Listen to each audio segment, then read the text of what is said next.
Welcome to the Minds of YACHTLLYWOOD, the podcast. Here we will uncover the stories behind the yachting industry. Nature, in my opinion, is the greatest designer. It's a real true concept. I mean, we are so passionate in everything we do. And it's the perfect blend between product design and architecture. That you can enjoy every space on board. The yachting grows very fast here, but they need a service. I'm Sofiana Bergolzi, your host, and now let's dive into the conversation. But first, take a little second and hit the subscribe button. Hello, everyone, and welcome to this episode of YACHTLLYWOOD podcast. We are having our first ever online episode with an amazing guest. Is Sara Vezenšek. She's an incredible example of how a career can transform from working on board to becoming an owner's rep and then finally becoming an entrepreneur. Am I right, Sara? That is correct. Yeah, it was a very exciting journey of pretty much working on every position on a yacht and climbing my way up and then creating something of my own. So before we start getting into the details, just give us a little bit. I know I've seen what you're doing right now and it's really, really inspiring. So just tell our audience why they should stay and listen to the full episode, what they will have after the episode. Well, not only you're going to hear about all the positions and all the secrets about how to climb in yachting industry and how to really truly create a career and maybe not stay stuck in one position, but also see how if you do want to change, if you do want to change it around and maybe switch careers, give you some fun tips on how you can climb out there, become an entrepreneur, and have yachting as a stepping stone to then start networking and really create something with a big impact and reach big masses of people. Mm-hmm. Thank you, Sara. So now tell us your background, but let's start from the very, very beginning. Who is Sara? What was your childhood like? Where did you grow up? And how life took you to this path in yachting? So I grew up in Slovenia, which is a very small country for a girl like me that always since I was little, I had these big dreams and big aspirations, but I could never really relate to anybody back home because there was no examples of what I wanted to do.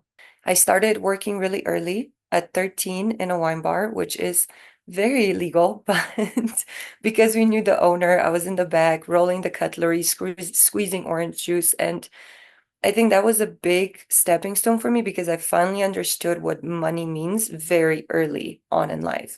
You know, I knew that I have to work 5 hours for $4 at a time if I want to afford cake and a coffee and something else. So it gave me perspective what money is instead of my grandma or my parents just giving me $20 and I'll be like, okay, well, it's very different when you realize how much work you have to put into it.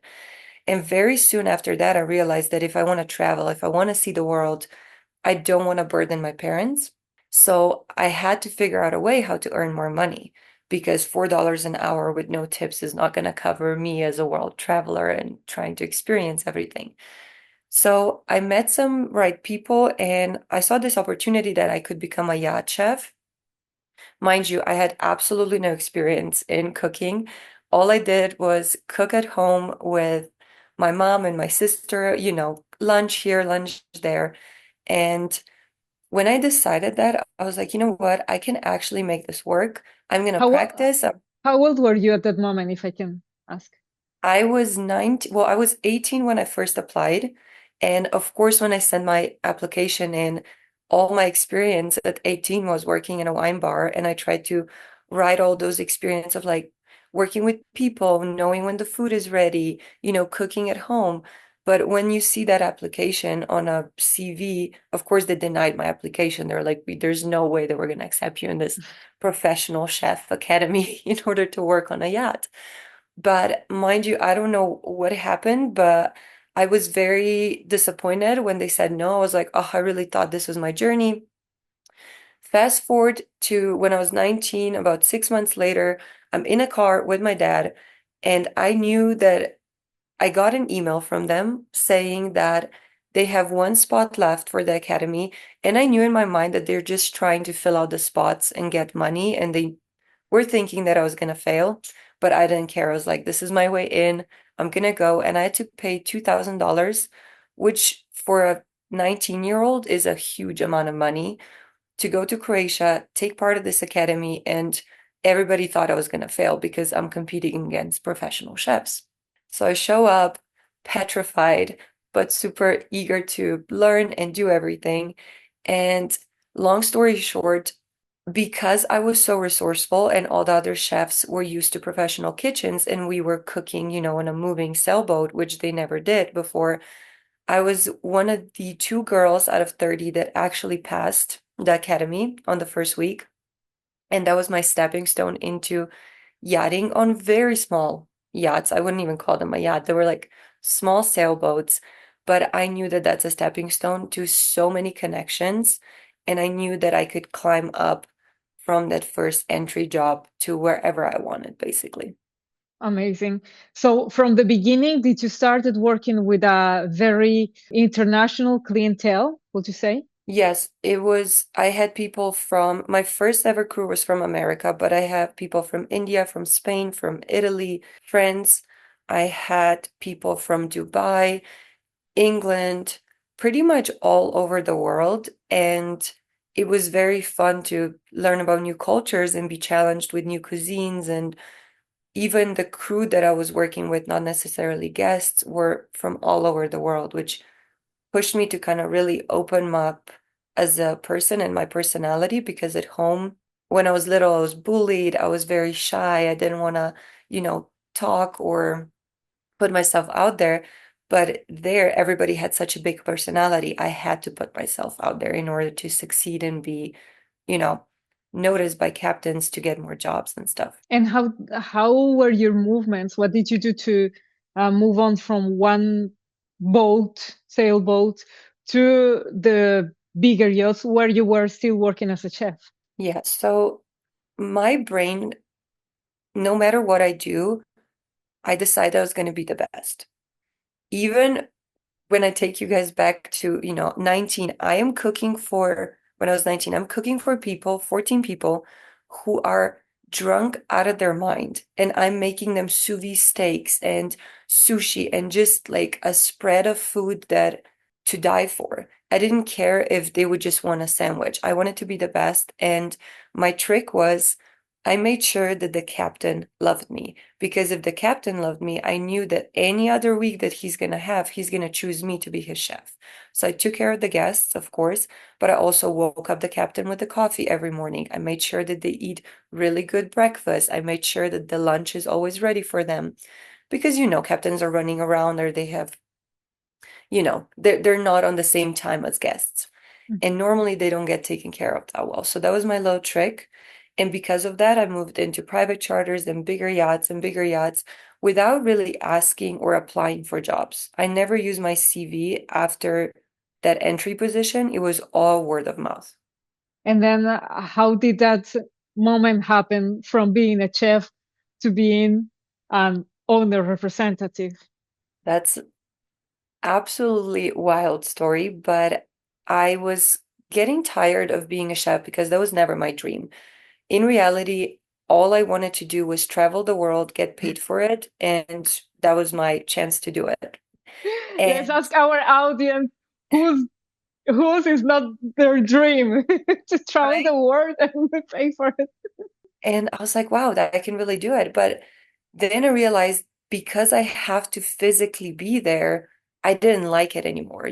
I've went through all the challenges, I learned, all the excitement was gone. So I was on my second to last week of being a chef in my mind, and I happened to meet the most incredible people.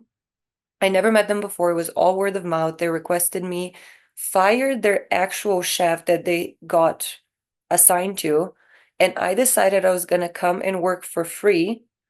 I don't know why, but I felt bad for them to be charged twice.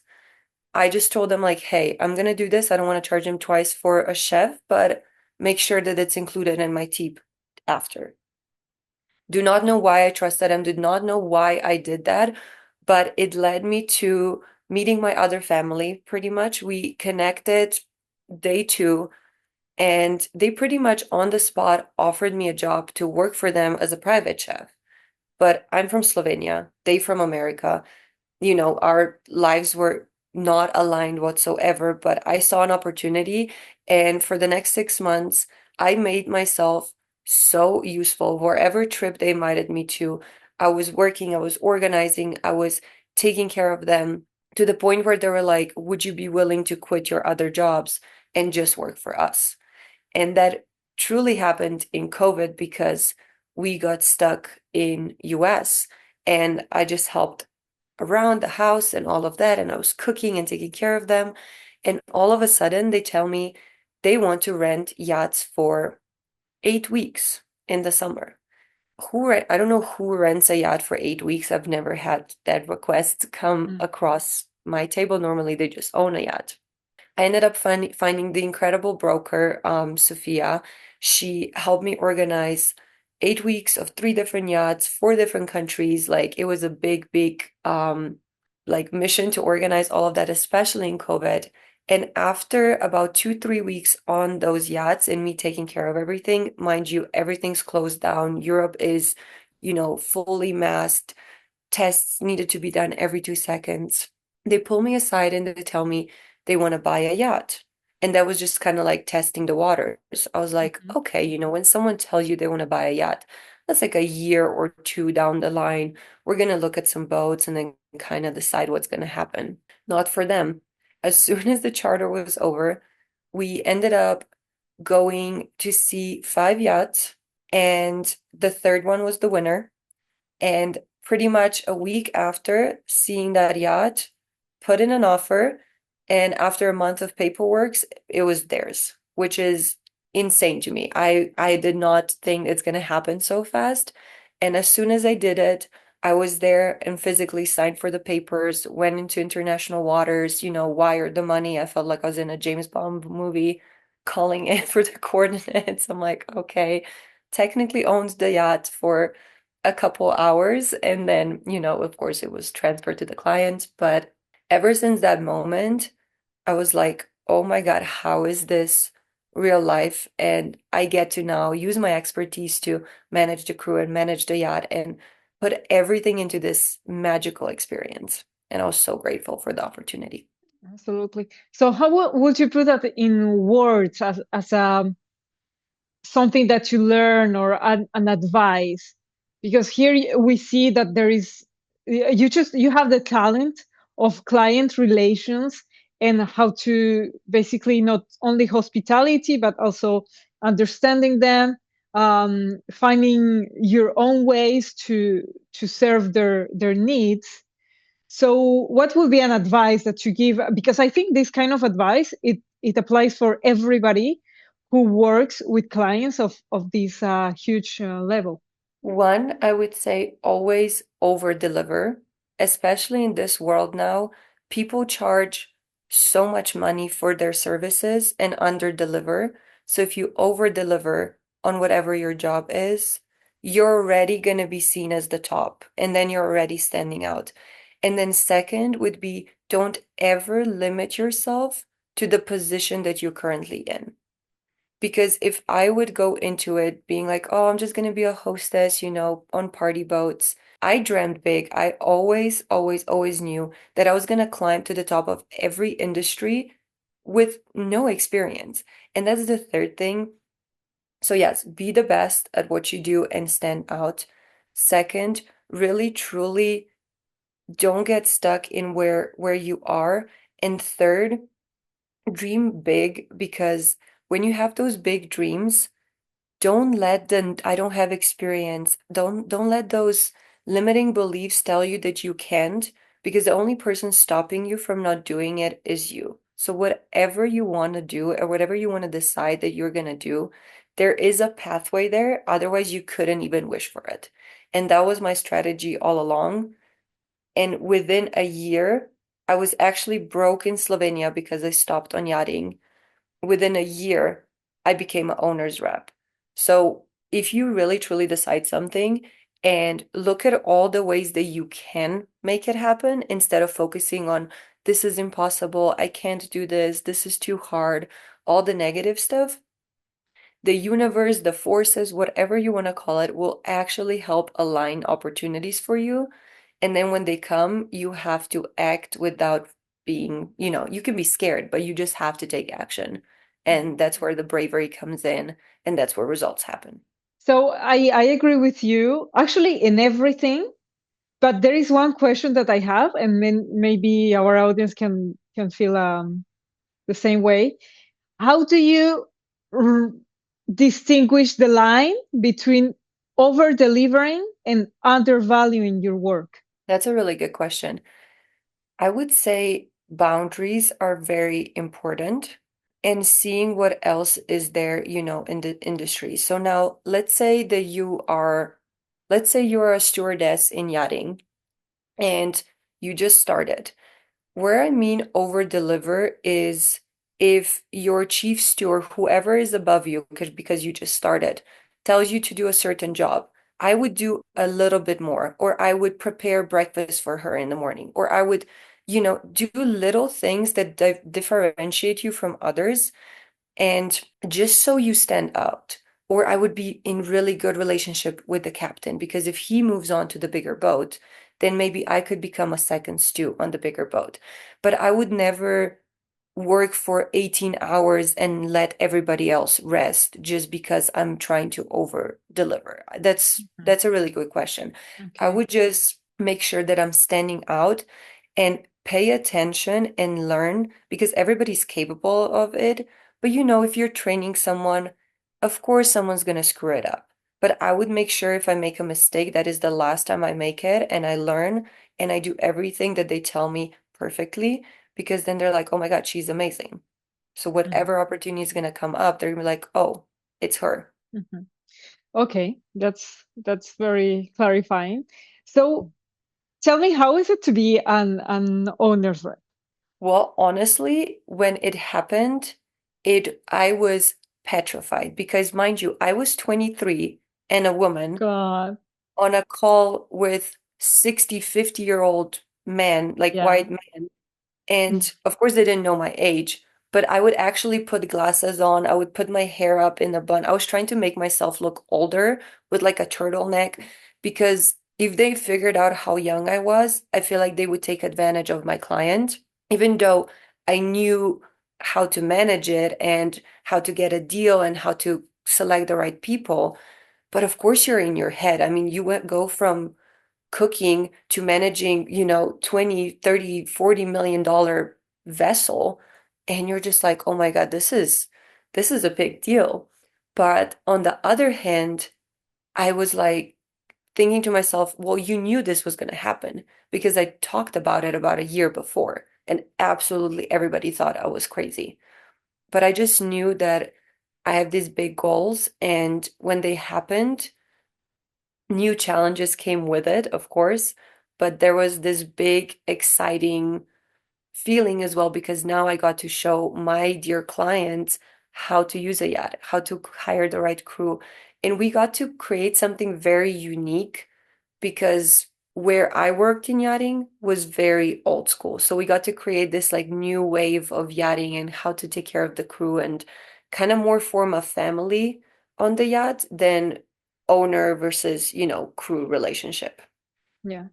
So it's interesting because when you don't come from a background that you had a mentor or you didn't follow a formal education, then you need to use your resources and your own brain to create those systems. Something amazing can come up from that. Right. Exactly. And I think because I was so focused on not what's been done, but how we can make it work for the client, because of course it's their yacht, we created something amazing. But when you come out on the boat, first time we showcased it and first time they arrived and it was fully redone and everything, the captain and the crew came up to me and asked me, "Hey, so how should we refer to the client? Should we say sir and madam, or should we say the principal? And I started laughing because I was like, you by all means try that, but they will burst out in laughter or feel so uncomfortable, you know? You should just call them by their name. And they were so confused. Like I had to train them step by step how to communicate with them, how to be human again, in a sense, because in yachting, a lot of times you are this ghost and you Mm. hide, and a lot of owners don't even want to see the crew. So it took a good year for them to finally come out of their shell and show their personality, and that's where like the magic happened.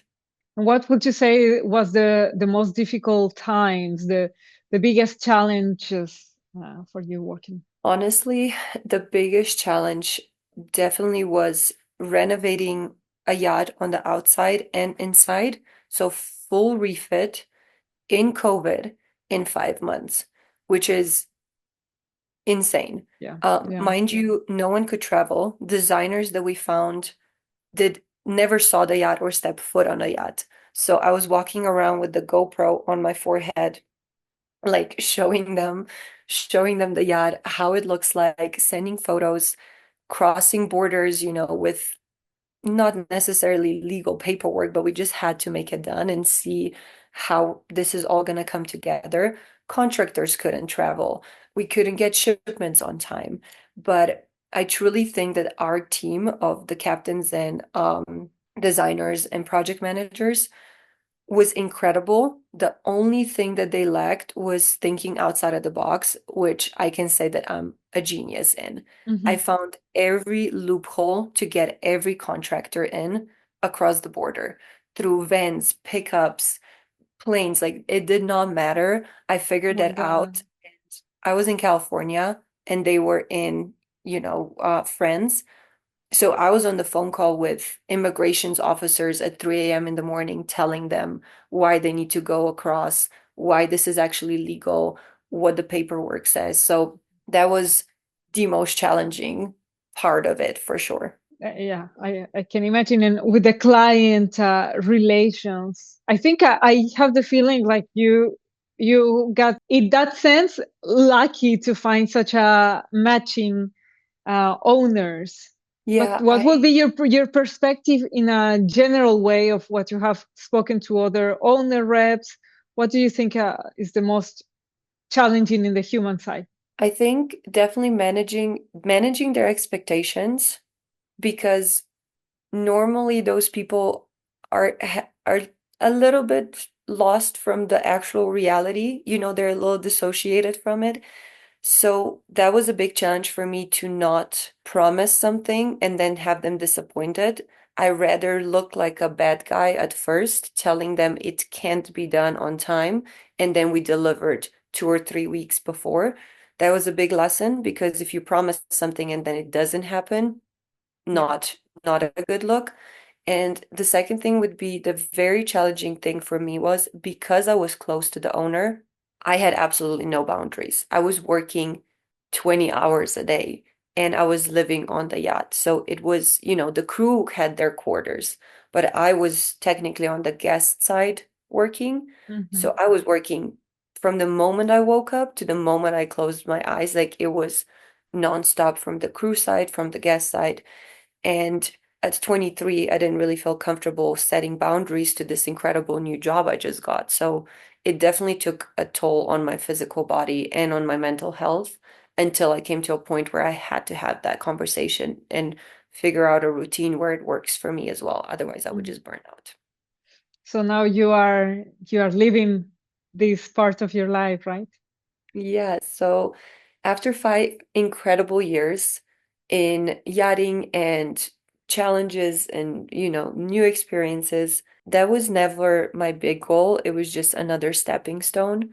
My big goal always was to create something of my own, and with my voice and experience, guide especially other women to financial freedom, to be independent, empowered, and just really truly step into their own power. Because I believe that in this world, especially in the world that you and I work in, there is still a lot of, I don't want to say negativity, but there is still a lot of different beliefs of women can't do this, or, you know, who gave you the money, or how it just is very, why can't a woman do it?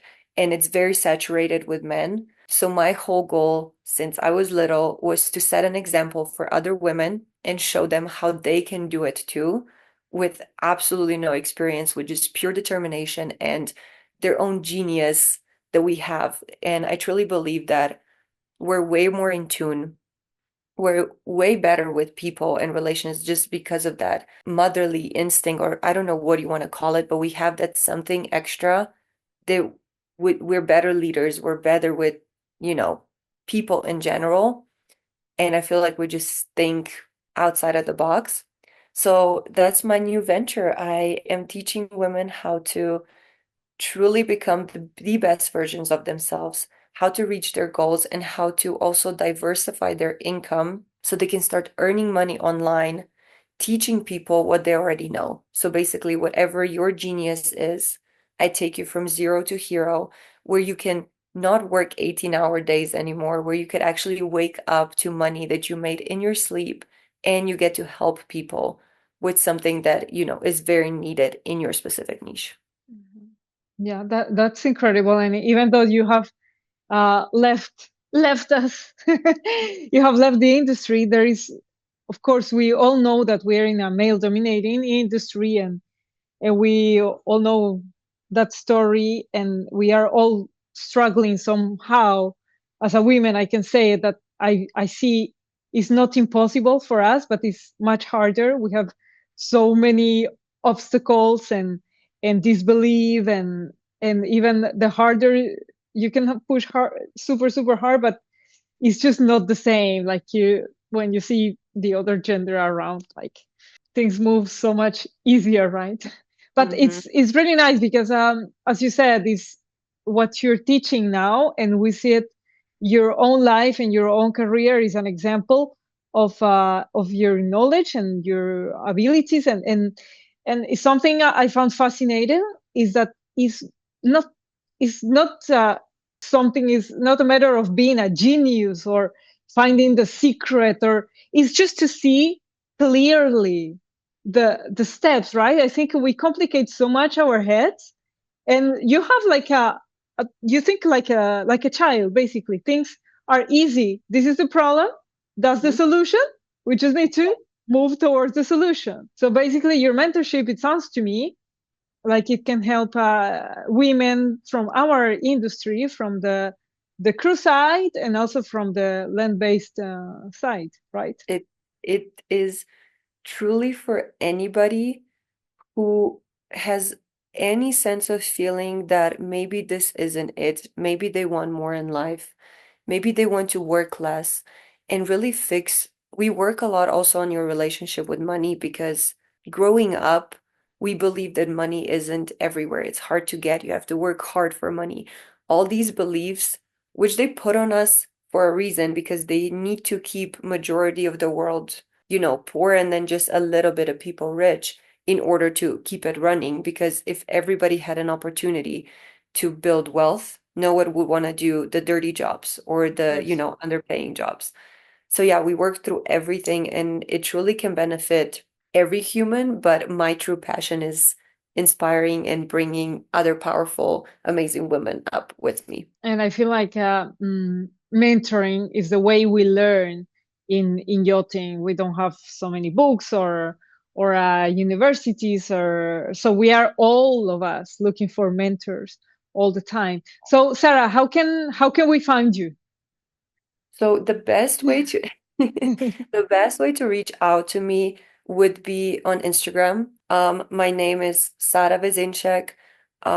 It's you have like a lot of information there too. You can like dip your toes in. I offer a lot of free PDFs as well. We're like in guides where you can just dip your toes in at first, see how it feels like, see if we're actually a match, because you know, I can be an incredible mentor, you could be an incredible person, but if our energies don't match, then not many results are going to come out of it. So Mhm. I would love to invite you guys to come over, see what I do, reach out to me on DMs. I'm very quick to respond, and yeah, that would be incredible. Thank you, see Sarah. some more people on my end and show them how to do everything that they want to do. Absolutely. So we will leave all the information in the description box. And Great. I'm sure we have so many people who be able to learn and get a lot of value from this amazing entrepreneurship that you're doing. And it's something that unlikely other people who say to be life coaches, from you we see the evolution, and we see that is something that you have clearly gone through this path and succeeded, and you see the things clearly, and you have the knowledge and experience on many topics that our audience could learn from. And that's why I think I truly have been mentoring people since I was little, just because of that, what you said.